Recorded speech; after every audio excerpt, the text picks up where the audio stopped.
Olá, mais uma vez aqui estamos com o nosso programa Alinhando os Ponteiros.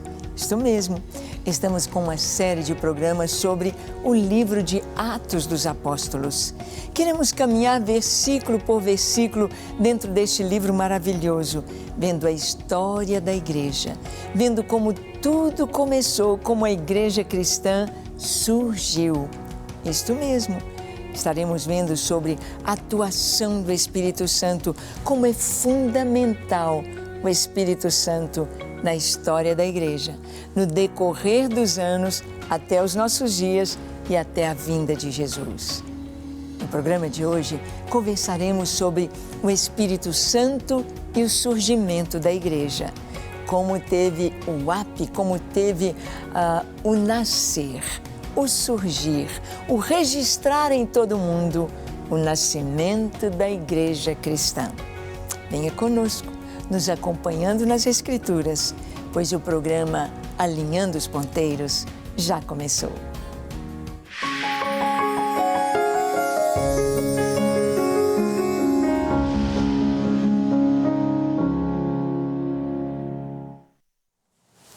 Muito bem. Nós queremos ver um pouco da história da igreja. Você já estudou a história da igreja nestes 2000 anos? Você conhece a história da sua igreja? Você conhece a história da igreja no Brasil? É muito bom a gente passar pela história. Eu me lembro quando criança, como era gostoso ouvir do papai e da mamãe as suas histórias.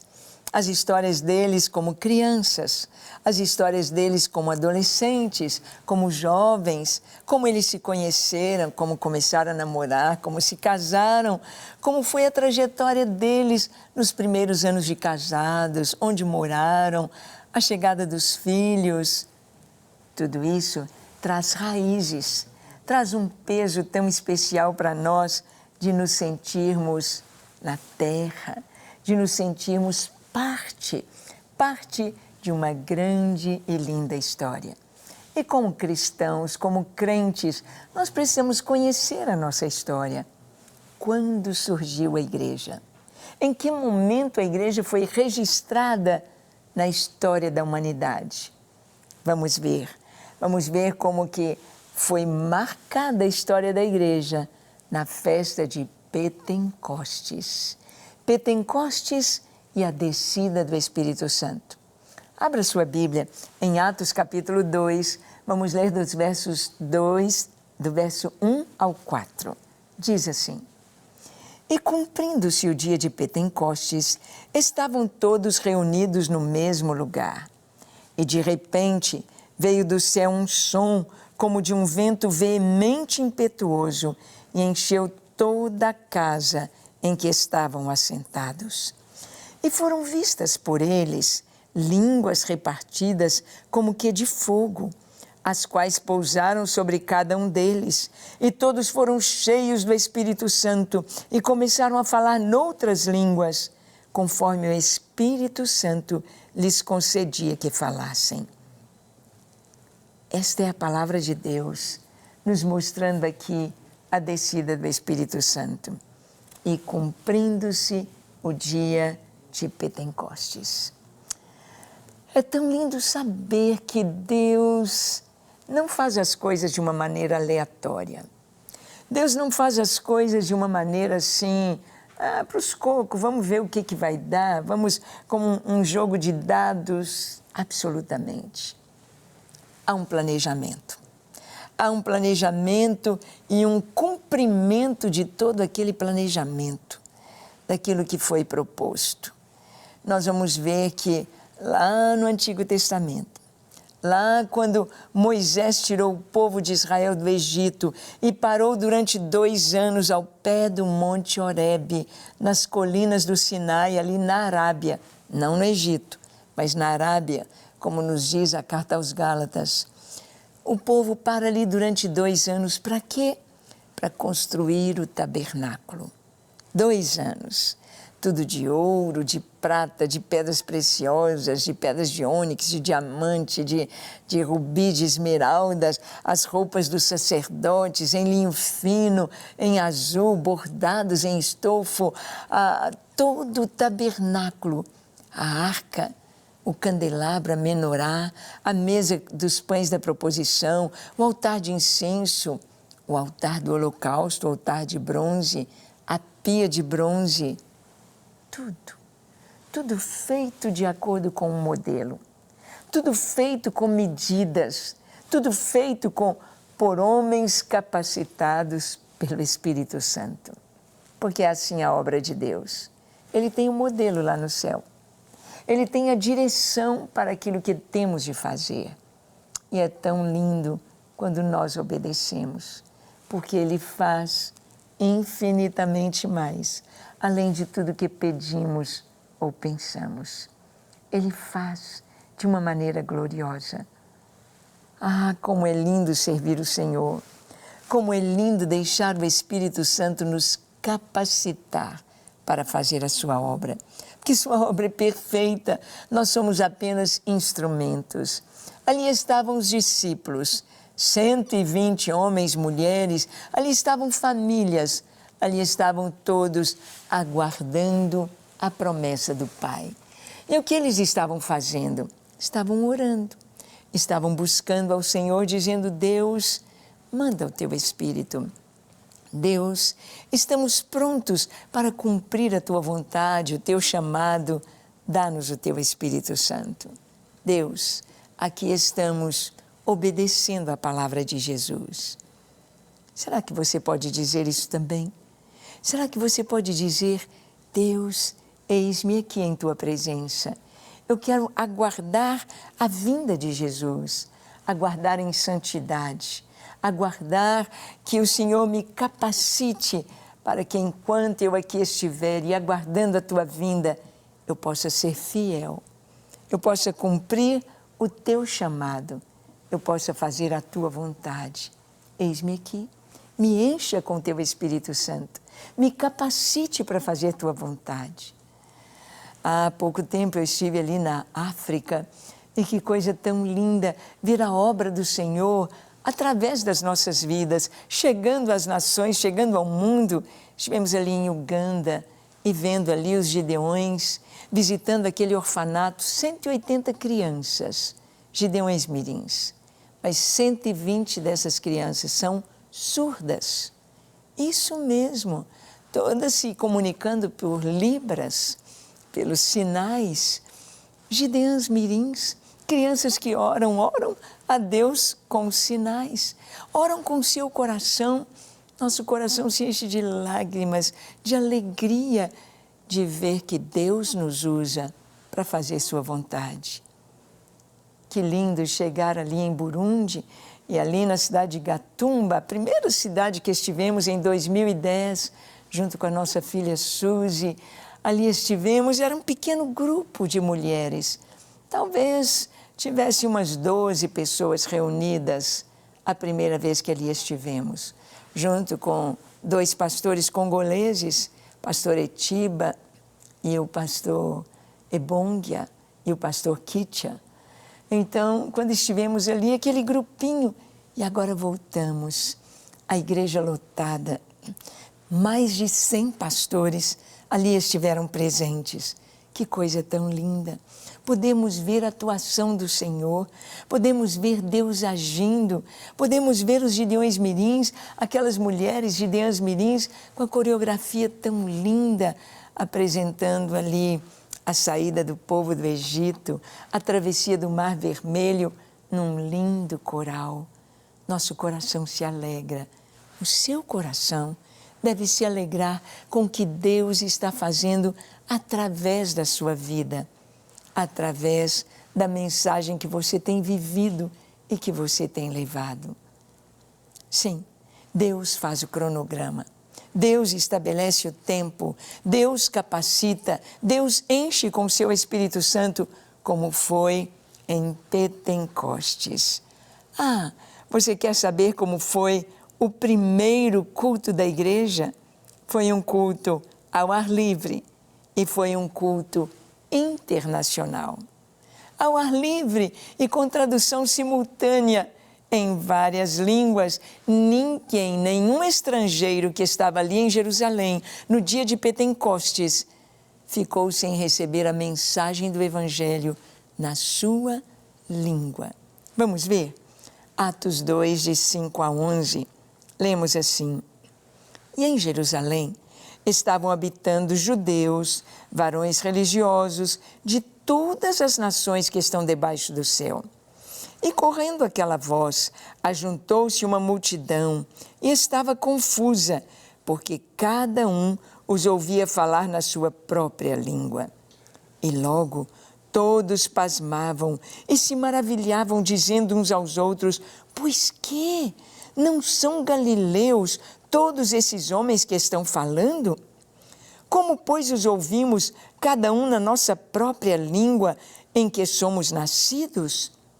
Partos e medas, elamitas e os que habitam na Mesopotâmia, e Judeia, e Capadócia, Ponto e Ásia, e Frígia, e Panfilha, Egito e partes da Líbia, junto a Cirene, e forasteiros romanos, tanto judeus como prosélitos, cretenses e árabes.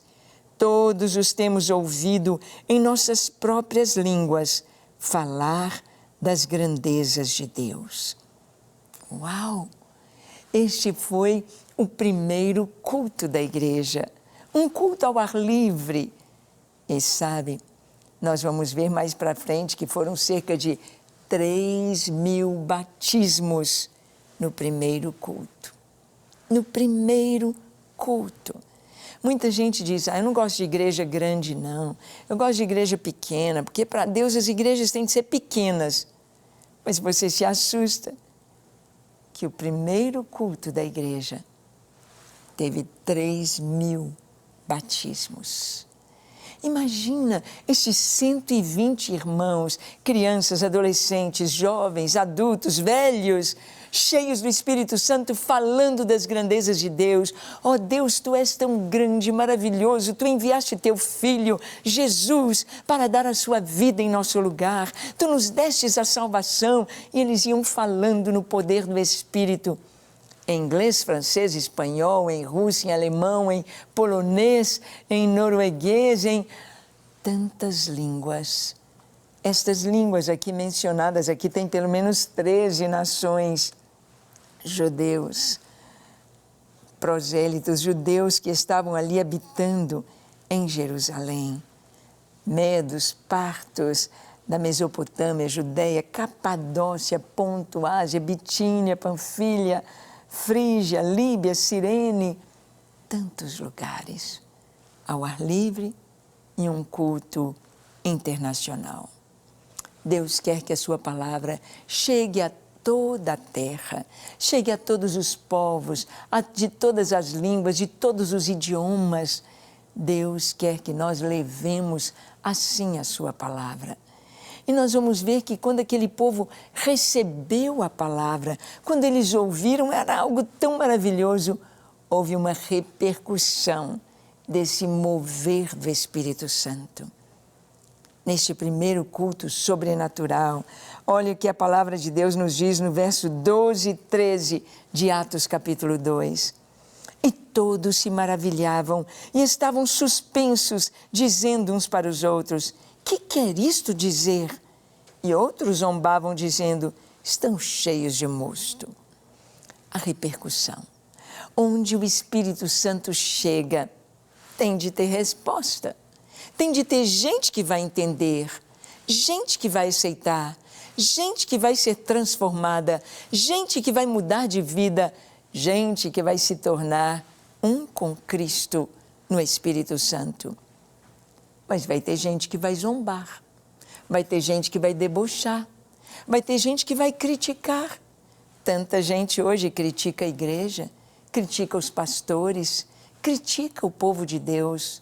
Tanta gente zomba, e não só zomba, como em certos lugares do mundo, cristãos são até mortos, torturados, açoitados, ridicularizados por causa de Cristo. Há uma repercussão. O mover do Espírito Santo é como esse vento impetuoso, este vento que separa as pessoas em duas classes, separa todos os povos do mundo em dois ambientes, na luz ou nas trevas. Com Cristo, transformados, pecadores, salvos, libertos, santificados pelo Espírito Santo, o reino de Deus ou o reino das trevas. As pessoas que estão aí zombando, criticando, escolhendo a perversidade, a maldade, a acusação, a mentira, o pecado. Todos nós temos essa escolha para fazer. Ser igreja é dizer, optei por Cristo. Optei por Cristo. E optar por Cristo, Jesus disse, aquele que me confessar diante dos homens, eu o confessarei diante de meu Pai que está no céu. Mas aquele que me negar, eu o negarei diante de meu Pai. Confessar Jesus significa caminhar com Ele. Confessar Jesus significa estar em aliança com Ele. Confessar Jesus significa ser um com Ele. Confessar Jesus significa estar em aliança, estar pronto para o que der e vier. Significa estar pronto a ser perseguido e até morto por causa do Evangelho, mas sem deixar a fé. Confessar Jesus significa amar o Senhor, amar a Sua palavra, amar o Seu Espírito Santo. Significa uma vida dedicada a Deus, significa uma vida de oração, significa uma vida de louvor e de adoração, uma vida que busca e ama o Senhor. É isto que significa andar com Cristo, optar por Cristo, seguir a Cristo e confessar a Cristo como Senhor e como Salvador. Há uma repercussão. O Espírito Santo não nos deixa neutros. O Espírito Santo não deixa ninguém em cima do muro. Ou você ama Cristo, ou você se entrega a Ele, ou você o rejeita. Não tem jeito de dizer eu amo a Cristo, mas eu gosto do pecado. Não tem jeito. Não tem jeito de dizer eu quero Cristo, se você não abrir mão das coisas deste mundo. É tudo ou nada. É tudo ou nada. É todo o coração ou nada. É o reino de Deus te envolvendo completamente ou estando fora dele. Fora dele. Então é maravilhoso quando nós entramos nesta bênção maravilhosa de crer e de aceitar, sabendo que haverá os que não querem, haverá perseguição por causa do nome do Senhor. Então, houve a repercussão do mover do Espírito e nós vamos ver aqui, você pode ter uma fotografia, um vídeo imaginário do primeiro culto da igreja. E vamos ver a primeira mensagem. Quem pregou? Pedro. Pedro. Pedro que teve medo, Pedro que negou Jesus, Pedro que disse, eu não conheço este homem, Pedro que teve medo de ser preso, de apanhar. Agora Pedro está cheio do Espírito Santo, cheio de coragem, cheio de fé, cheio de unção para pregar. E ele prega, Atos 2, de 14 a 21, a primeira mensagem do Evangelho da igreja. Diz assim, Pedro, porém, pondo-se em pé com os 11, levantou a sua voz e disse-lhes, varões judeus, e todos os que habitam em Jerusalém, seja-vos isto notório e escutai as minhas palavras. Estes homens não estão embriagados como vós pensais, sendo a 3ª hora do dia. Mas isto é o que foi dito pelo profeta Joel. E nos últimos dias acontecerá, diz Deus, que do meu Espírito derramarei sobre toda a carne, e vossos filhos e vossas filhas profetizarão, os vossos mancebos terão visões, e os vossos velhos sonharão sonhos. E também do meu Espírito derramarei sobre os meus servos e sobre as minhas servas naqueles dias, e profetizarão. E farei aparecer prodígios em cima no céu e sinais embaixo na terra, sangue, fogo e vapor de fumo. O sol se converterá em trevas e a lua em sangue, antes de chegar o grande e glorioso dia do Senhor. E acontecerá que todo aquele que invocar o nome do Senhor será salvo. Ah, que linda! Esta foi a primeira mensagem do Evangelho. A primeira pregação da igreja que estava surgindo. A igreja não tinha templo. A igreja não tinha um galpão, não tinha um templo com torre, com sino, mas tinha povo, tinha gente. Igreja é gente. Igreja não são as paredes, não são as cadeiras, não são os equipamentos de som, microfone ou bateria. Não, igreja é gente. Gente transformada pelo Evangelho, gente transformada pelo poder de Cristo, gente que abandonou o pecado, se arrependeu da vida que vivia e foi transformada pelo Espírito Santo. Gente santa, gente que é geração eleita, é nação santa, povo de propriedade exclusiva de Deus. Gente é a igreja. E nesta primeira mensagem, Pedro vai pregar o Evangelho e ele vai dizer, olha, eu quero dizer para vocês todos que estão aqui em Jerusalém, vendo estas pessoas falando na língua de vocês, vendo-os falar das grandezas de Deus, quero dizer para vocês, estes homens não estão embriagados. Isso não é vinho. Eles não estão embriagados. Há uma diferença muito grande entre uma pessoa embriagada e uma pessoa cheia do Espírito Santo. É claro que o Espírito Santo é tão maravilhoso e muitas vezes ele nos enche de tal forma de alegria, de gozo, que as sensações do nosso corpo é tão pequeno, é tão frágil para aguentar a grandeza deste poder. Muitos arrepiam, tremem, saltam, choram, riem. Mas o importante é que há algo especial, algo que traz paz, algo que revela a presença de Deus. Uma pessoa cheia do Espírito Santo. Pedro disse, eles não estão embriagados. Eles não estão falando coisas sem nexo. Não. Agora são apenas 9 horas da manhã. Eles não estão embriagados.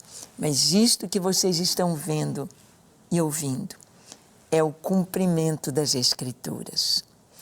A minha vida, a sua vida, deve revelar o cumprimento das Escrituras. Vidas salvas, libertas, vidas cheias do Espírito Santo, vidas transformadas, conforme as promessas no Antigo Testamento, conforme as experiências do Novo Testamento.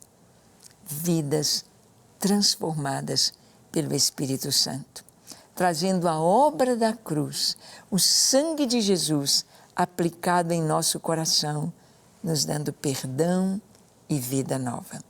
Você já tem uma vida nova, eterna. Você já tem o selo do Espírito Santo em você. Vamos orar agora? Feche seus olhos, curve sua fronte. Se for possível, se ajoelhe. E ore comigo, dizendo assim, Senhor, eis-me aqui em Tua presença. Oh, como eu necessito desta salvação. Como eu preciso sentir a Tua presença, como eu preciso do Teu Espírito Santo, como eu preciso do Teu perdão. Eu me arrependo dos meus pecados, Me arrependo de tudo aquilo que fiz e que não te agrada. Perdoa-me, lava-me, limpa-me, transforma-me. Eu me entrego a Ti, para ser inteiramente Teu, para viver só na Tua presença e alegrar o Teu coração. Encha-me com Teu Espírito Santo. Escreve o meu nome no livro da vida e dá-me certeza de salvação. Sou Teu, Senhor, hoje e para sempre. Recebe-me, recebe a minha vida e dá-me um novo coração. Em nome de Jesus. Amém, amém e amém. Que bom que você orou. Tenha certeza que o dia de hoje vai marcar a sua vida. Nova vida, santificado no Espírito Santo. Viva para a glória do Senhor. E até o nosso próximo encontro, quando aqui estaremos compartilhando com você a palavra de Deus. Até lá.